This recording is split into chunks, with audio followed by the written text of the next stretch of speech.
this topic, you know about how far can a 4 by 8 glulam beam span.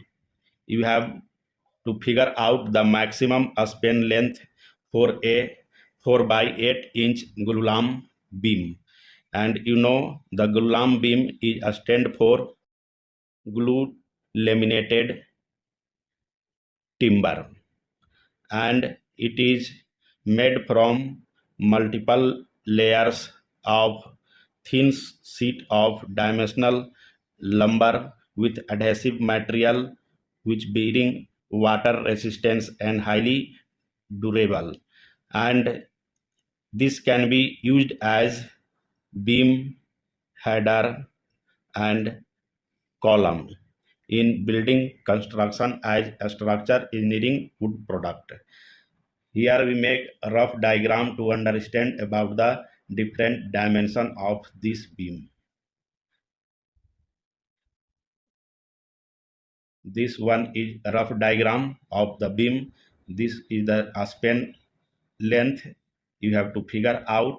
This one is the width section of beam, that is about 4 inches, and this one is the depth section of beam, which is about 8 inches. Here the nominal depth of beam 8 inches, nominal width of beam, that is 4 inches, and you have to figure out the span length of beam. What will be the span length?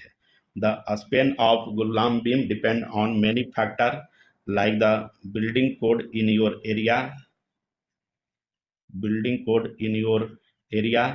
and the expected load.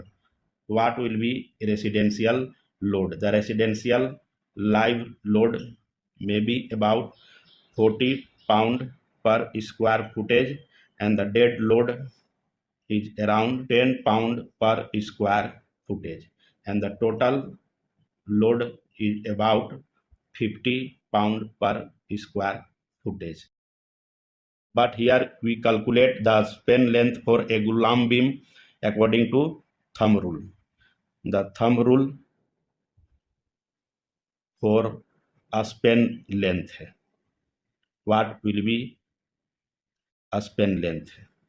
The span length of glulam beam is nominal depth multiply 1.5. Here the depth of beam, that is 8 inches, multiply this one by 1.5, this will come out 12 foot.